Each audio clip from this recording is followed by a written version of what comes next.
ದಿನದಿಂದ ದಿನಕ್ಕೆ ಹತ್ತಿರವಾಗ್ತಾ ಇದೆ ಲೋಕಸಭಾ ಚುನಾವಣೆ. ಪಕ್ಷಗಳಲ್ಲಿ ಈಗ ಅಭ್ಯರ್ಥಿ ಆಯ್ಕೆ ಕಸರತ್ತು ಜೋರಾಗಿ ನಡೀತಾ ಇದೆ. ಮೂರು ಪಕ್ಷಗಳಲ್ಲೂ ಆಂತರಿಕ ಸರ್ವೆ ಕಾರ್ಯ ಶುರುವಾಗಿದೆ. ಬಿಜೆಪಿಯಲ್ಲಿ ಆಂತರಿಕ ಸರ್ವೆ ಆರಂಭವಾಗಿದ್ದು ಕೆಲವು ಕ್ಷೇತ್ರಗಳಲ್ಲಿ ಇನ್ನೂ ಗೊಂದಲ ಮುಂದುವರೆದಿದೆ. ಗೊಂದಲದ ಕ್ಷೇತ್ರಗಳಲ್ಲಿ ಹಳೆ ಮುಖಕ್ಕೆ ಮತ್ತೆ ಮಣೆ ಹಾಕುವ ಸಾಧ್ಯತೆ ಇದೆ. 10 ರಿಂದ 12 ಕ್ಷೇತ್ರಗಳಲ್ಲಿ ಆಸಕ್ತಿದಾಯಕ ವಿಚಾರ. ನಾಯಕರನ್ನು ಅಚ್ಚರಿಗೆ ದೂಡಿದೆ ಈ ಸರ್ವೆ ರಿಪೋರ್ಟ್. ಸರ್ವೆ ಆಧಾರದ ಮೇಲೆ ಟಿಕೆಟ್ ಹಂಚಿಕೆ ಆಗುತ್ತಾ ಅನ್ನೋದು ಪ್ರಶ್ನೆ. ಹಾಗಾದ್ರೆ ಆಂತರಿಕ ಸರ್ವೆಯಲ್ಲಿ ಕೇಳಿದ್ದೇನು? ಪ್ರತಿ ಕ್ಷೇತ್ರದಲ್ಲಿ ಮಾಹಿತಿ ಸಂಗ್ರಹ ಮಾಡಿದೆ ತಂಡ. ಕ್ಷೇತ್ರದಲ್ಲಿ ಹಾಲಿ ಸಂಸದರ ಮೇಲೆ ಏನ್ ಅಭಿಪ್ರಾಯ ಇದೆ, ಹಾಲಿ ಸಂಸದರ ಮೇಲೆ ಇರೋ ಆರೋಪ ಏನು, ಆರೋಪ ಇದ್ರೂ ಕ್ಷೇತ್ರದಲ್ಲಿ ಜನ ಏನ್ ಹೇಳ್ತಾರೆ, ಇಬ್ಬರ ಹೆಸರನ್ನ ಮುಂದಿಟ್ಟು ಯಾರು ಉತ್ತಮ ಅನ್ನೋ ಅಭಿಪ್ರಾಯ ಸಂಗ್ರಹ ಮಾಡಲಾಗಿದೆ. ಇದರ ಮೂಲಕ ಟಿಕೆಟ್ ಫೈನಲ್ ಮಾಡಲಾಗತ್ತಾ? ಕೊನೆ ಹಂತದವರೆಗೂ ಕೂಡ ಯಾವ ಲೆಕ್ಕಾಚಾರಗಳಿರುತ್ತೆ ಅನ್ನೋದು ಸ್ಪಷ್ಟವಾಗಬೇಕಾಗಿದೆ. ಪ್ರಶಾಂತ್, ಆಂತರಿಕ ಸರ್ವೆ ಒಂದಾಗಿದೆ, ಅದರಲ್ಲಿ ಕೆಲವೊಂದು ಇಂಟ್ರೆಸ್ಟಿಂಗ್ ಡೀಟೇಲ್ಸ್ ಹೊರಬಂದಿದೆ. ನೋಡಿ, ಚುನಾವಣೆಗೆ ಮುಂಚೆ ಎಲ್ಲ ಪಕ್ಷಗಳು ತಮ್ಮ ಸರ್ವೆಗಳನ್ನು ನಡೆಸ್ತಾ ಇವೆ.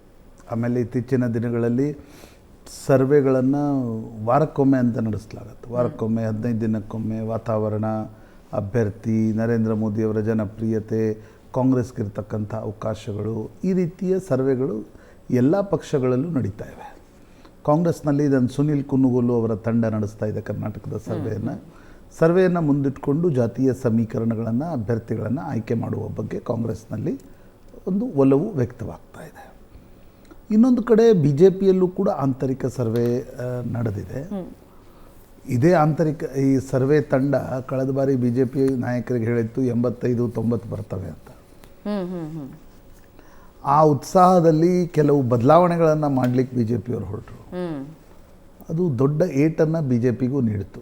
ಜಾತಿಯ ದೃಷ್ಟಿಯಿಂದ ಕೂಡ ಹೌದು, ವ್ಯಕ್ತಿಗಳ ದೃಷ್ಟಿಯಿಂದ ಕೂಡ ಹೌದು. ಈ ಬಾರಿ ಮತ್ತೆ BJPಯ ಆಂತರಿಕ ಸರ್ವೆಗಳು ನಡೀತಾ ಇವೆ. ಯಾರಿಗೆ ಟಿಕೆಟ್ ಕೊಟ್ಟರೆ, ಎಲ್ಲಿ ಟಿಕೆಟ್ ಕೊಟ್ಟರೆ ಯಾರು ಗೆಲ್ತಾರೆ ಅಂತಕ್ಕಂಥದ್ರ ಬಗ್ಗೆ. ಒಂದು ನೋಡಿ, ಹೊಸ ಅಭ್ಯರ್ಥಿಗಳಿದ್ದಾಗ ಅವರ ಹೆಸರು ಸರ್ವೆಯಲ್ಲಿ ಬರಲ್ಲ. ಹಳೆಯ ಅಭ್ಯರ್ಥಿಗಳ ಹೆಸರು ಪರ ಮತ್ತು ವಿರೋಧ ಎರಡೂ ಸರ್ವೆಗಳಲ್ಲಿ ನಿಶ್ಚಿತವಾಗಿ ವ್ಯಕ್ತವಾಗ್ತದೆ. ಸರ್ವೆ ತಂಡ ಮತ್ತು BJPಯ ಕೆಲ ನಾಯಕರ ಮನಸ್ಸಿನಲ್ಲಿದೆ, ಇಲ್ಲ ನಾವು ಒಂದು 12 ರಿಂದ 14 ಸೀಟ್ಗಳನ್ನು ಚೇಂಜ್ ಮಾಡಬೇಕು 25ರಲ್ಲಿ. ಆಗ ಮಾತ್ರ ನರೇಂದ್ರ ಮೋದಿಯವರ ಏನೊಂದು ವಾತಾವರಣ ಇದೆ ದೇಶದಲ್ಲಿ, ಅದು ಕರ್ನಾಟಕದಲ್ಲೂ ಬಂದು ಕರ್ನಾಟಕದಲ್ಲೂ ಕೆಲ ಬದಲಾವಣೆಗಳನ್ನು ತಂದರೆ ಮಾತ್ರ ನಾವು ಗೆಲ್ತೀವಿ ಅಂತಕ್ಕಂಥ ಒಂದು ಅಭಿಪ್ರಾಯ ಇದೆ. ಇದನ್ನು ಅವರು ಹೈಕಮಾಂಡ್ಗೂ ಕೂಡ ಇಲ್ಲಿನ ನಾಯಕರು ತಿಳಿಸಿದ್ದಾರೆ. ಈಗ ಯಡಿಯೂರಪ್ಪನವರಿಗೆ ಅವ್ರದ್ದೊಂದು ಪಾಲಿಟಿಕ್ಸ್ ಬೇರೆ. ಈಗ ಫಾರ್ ಎಕ್ಸಾಂಪಲ್ ಅವರು ಬಹಳಷ್ಟು ಬದಲಾವಣೆಗಳನ್ನು ಮಾಡಬೇಡಿ ಅಂತಕ್ಕಂಥ ಮನಸ್ಥಿತಿಯವರು. ಆದರೆ ಈಗ ವಿಜಯೇಂದ್ರ ಮತ್ತು ಈ ತಂಡ ಎಲ್ಲ ಹೊಸ ಒಂದು ತಂಡ ಏನಿದೆ, ಅದು ಎಲ್ಲಿ ಬದಲಾವಣೆ ಮಾಡಲಿಕ್ಕೆ ಸಾಧ್ಯವೋ ಅಲ್ಲಿ ಬದಲಾವಣೆ ಮಾಡಬೇಕು. ಈಗ ನಾನು ಹೆಸರು ಹೇಳಿಕ್ಕೆ ಹೋಗಲ್ಲ, ಎಲ್ಲೆಲ್ಲಿ ಬದಲಾವಣೆಯ ಚರ್ಚೆಗಳು ನಡೀತಾವೆ, ಯಾಕಂದರೆ ಅದೊಂದು ದೊಡ್ಡ ಚರ್ಚೆ ಆಗುತ್ತೆ ಆಮೇಲೆ.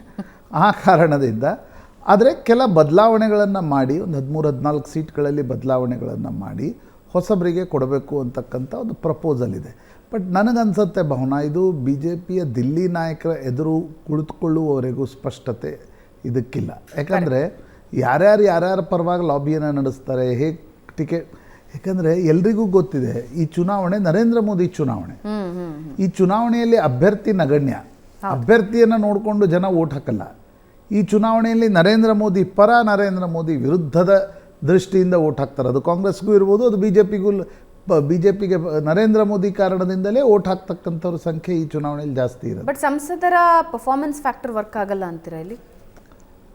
ಆಗುತ್ತೆ, ಬಟ್ ಅನೇಕ ಬಾರಿ ಜಾತಿಯ ದೃಷ್ಟಿಕೋನದಿಂದ ನೋಡಿದಾಗ ಈಗ ಅನೇಕ ಬಾರಿ ಆ ರೀತಿಯ ಸಂಸದರ ಪರ್ಫಾರ್ಮೆನ್ಸ್ಗಳು ಚೆನ್ನಾಗಿರಲಿಲ್ಲ, ಅವ್ರಿಗೆ ಟಿಕೆಟ್ಗಳನ್ನು ನೀಡಲಾಗಿದೆ. ಅಗೇನ್ ಈಗ ಅದು ಹೆಸರು ಹೇಳಿದರೆ ವಿವಾದ ಆಗುತ್ತೆ. ಆ ಕಾರಣ ನನಗೆ ವಿವಾದಕ್ಕೆ ಪ್ರಶ್ನೆ ಇಲ್ಲ, ಬಟ್ ಚುನಾವಣೆಗಳಿವೆ, ಅವರ ಅಭ್ಯರ್ಥಿ ಅವರು ಟಿಕೆಟನ್ನು ಕೇಳ್ತಾ ಇದ್ದಾರೆ, ಆ ಸಂದರ್ಭದಲ್ಲಿ ಅವ್ರ ಬಗ್ಗೆ ಏನೋ ಕಮೆಂಟ್ ಮಾಡಿದರೆ ಅದರ ಪಾಸಿಟಿವ್ ನೆಗೆಟಿವ್ ದೃಷ್ಟಿಯಿಂದ ನಾನು ಹೇಳ್ತಾ ಇದ್ದೆ. ನನಗನ್ಸುತ್ತೆ ಒಂದು ಅನೇಕ ಹಾಲಿ ಸಂಸದರ ಬಗ್ಗೆ ಅವ್ರು ಕೆಲಸನೇ ಮಾಡಿಲ್ಲ ಅಂತಕ್ಕಂಥದ್ದಾರ ಆರೋಪ ಇದೆ.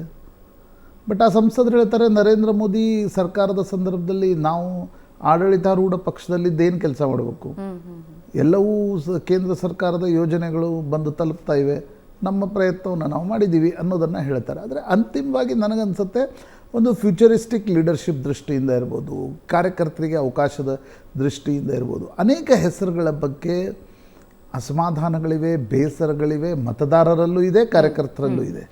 ಅಂತಿಮವಾಗಿ BJPಯ ಹೈಕಮಾಂಡ್ ಏನು ತೀರ್ಮಾನವನ್ನು ತೆಗೆದುಕೊಳ್ಳುತ್ತೆ ಅಂತಕ್ಕಂಥದ್ದು ಮುಖ್ಯ. ಈಗ ಫಾರ್ ಎಕ್ಸಾಂಪಲ್ ಈಶ್ವರಪ್ಪನವರ ಮಗನಿಗೆ ಟಿಕೆಟನ್ನು ಇಲ್ಲಿ ಹಾವೇರಿಯಲ್ಲಿ ಕೊಡಬೇಕು ಅಂತ ಬಹಿರಂಗವಾಗಿ ಕೇಳ್ತಾ ಇದ್ರು. ಅಲ್ಲಿ BC ಪಾಟೀಲ್ರು ಕೇಳ್ತಾ ಇದ್ದಾರೆ ಟಿಕೆಟು. ಬೊಮ್ಮಾಯಿಯವರು ಹೊರಗಡೆ ಇಲ್ಲ ಅಂತಿದ್ದಾರೆ, ಒಳಗಡೆ ಟಿಕೆಟ್ ಕೇಳ್ತಾ ಇದ್ದಾರೆ. ಬೊಮ್ಮಾಯಿಯವ್ರಿಗೂ ಮನಸ್ಸಿದೆ. ಅವ್ರ ಸಮಸ್ಯೆ ಏನು, ಒಂದು ಸಲ ಮುಖ್ಯಮಂತ್ರಿ ಆದಮೇಲೆ ಹೈಕಮಾಂಡ್ನವ್ರು ಓಕೆ ಅಂದರೆ ಬೇಡ ಅಂದರೆ ಅದೊಂದು ರೀತಿಯ ಮುಜುಗರ ಅಲ್ವಾ. ಆ ಕಾರಣದಿಂದ ನಾನು ಆಕಾಂಕ್ಷಿ ಅಲ್ಲ ಅಂತ ಹೇಳ್ತಾರೆ. ಟಿಕೆಟ್ ಕೊಟ್ಟರೆ ಅವ್ರಿಗೂ ನಿಲ್ಲೋ ಮನಸ್ಸಿರುತ್ತೆ ನಿಶ್ಚಿತವಾಗಿ. ಸೊ ಇದನ್ನು ಸರ್ವೆಗಳ ಆಧಾರದ ಮೇಲೆ ನಿರ್ಣಯ ಮಾಡಲಿಕ್ಕೆ ಸಾಧ್ಯನೋ ಅಥವಾ ಪ್ಯೂರ್ಲಿ ನಿಮ್ಮ ಗಟ್ ಫೀಲಿಂಗ್, ಜಾತೀಯ ಸಮೀಕರಣಗಳು, ಫ್ಯೂಚರ್, ಆ ದೃಷ್ಟಿಯಿಂದ ಇದರ ನಿರ್ಣಯವನ್ನು ಮಾಡಬೇಕಾಗತ್ತೆ. ಮಂಗಳೂರಿನಲ್ಲಿ ನಳಿನ್ ಕುಮಾರ್ ಕಟ್ಲೆ ಹೆಸರ ಬಗ್ಗೆ ಕಾರ್ಯಕರ್ತರಲ್ಲಿ ಒಂದು ಬೇಸರ ಇದೆ. That is palpable, that is visible. But ಈಗ ಬದಲಾವಣೆ ಮಾಡಬೇಕೋ ಬೇಡವೋ ಅಂತಕ್ಕಂಥ ಒಂದು ಪ್ರಿನ್ಸಿಪಲ್ ನಿರ್ಣಯವನ್ನು RSS ತೆಗೆದುಕೊಳ್ಬೇಕಾಗತ್ತೆ. ಶೋಭಾ ಕರಂದ್ಲಾಜೆ ಕ್ಷೇತ್ರಕ್ಕೆ ಹೋಗಿಲ್ಲ. ನೋಡಿ, ಇದು ಮಾತಾಡ್ತಾ ನಾವು ಅಭ್ಯರ್ಥಿಗಳ ಹೆಸರುಗಳು. ಶೋಭಾ ಕರಂದ್ಲಾಜೆ ಉಡುಪಿ ಚಿಕ್ಕಮಗಳೂರು ಕ್ಷೇತ್ರಕ್ಕೆ ಹೋಗಿಲ್ಲ ಅನ್ನುವ ಆರೋಪ ಇದೆ. ಟಿಕೆಟ್ ಕೊಡಬೇಕಾ ಬೇಡವಾ? ಗದ್ದಿಗೌಡರು ನಾನು ನೋಡ್ತಾ ಇರೋದ್ರಿಂದ ಅವರು ಸಂಸದರಿದ್ದಾರೆ, ಎಂದೂ ಪಾಪ ಸಂಸತ್ನಲ್ಲಿ ಮಾತಾಡಲ್ಲ, ಒಳ್ಳೆ ಮನುಷ್ಯ. ಆದರೆ ಅಲ್ಲಿನ ಗಾಣಿಗೆ ಸಮುದಾಯಕ್ಕೆ ಕೊಟ್ಟರೆ ಮಾತ್ರ ಕ್ರೋಢೀಕರಣ ಆಗುತ್ತೆ ಅನ್ನುವ ದೃಷ್ಟಿಯಿಂದ ಗದ್ದಿಗೌಡರು ಕೊಡೋದು ಅನಿವಾರ್ಯ. ಜಿಗಜಿಣಗಿ ನಿಲ್ಲಬೇಕಾ ಬೇಡವಾ, ವಯಸ್ಸಾಗಿದೆ ಅಂತಕ್ಕಂಥ ಚರ್ಚೆಗಳಿದ್ದು, ಜಿಗಜಿಣಗಿ ಕೊಡಲಿಲ್ಲ ಅಂದರೆ ಅವರು ಬೇರೆ ಕಡೆ ಹಾರು ಹೋಗುವ ಸಾಧ್ಯತೆಗಳು ಜಾಸ್ತಿ ಇವೆ. ಹೀಗಾಗಿ BJP ಅವರನ್ನು ಡ್ರಾಪ್ ಮಾಡಲಿಕ್ಕಾಗತ್ತಾ? ಅಣ್ಣಾ ಸಾಹೇಬ್ ಜೊಲ್ಲೆ ಅವ್ರಿಗೆ ಈಗ ಕೊಡಬೇಕಾ ಬೇಡವಾ? ರಮೇಶ್ ಕತ್ತಿಗೆ ಕೊಡಬೇಕಾ? ಬರೀ ಸರ್ವೆಗಳಿಂದ ನಿರ್ಣಯ ಆಗೋದಿಲ್ಲ.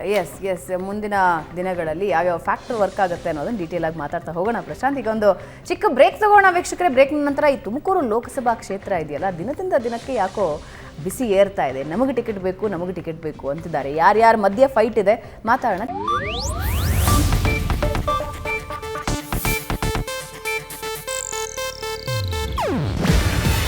ಇದು ಏಷ್ಯಾನೆಟ್ ನ್ಯೂಸ್ ನೆಟ್ವರ್ಕ್ ಪ್ರಸ್ತುತಿ. ನೀವು ನೋಡ್ತಿದ್ದೀರಾ ಏಷ್ಯಾನೆಟ್ ಸುವರ್ಣ ನ್ಯೂಸ್.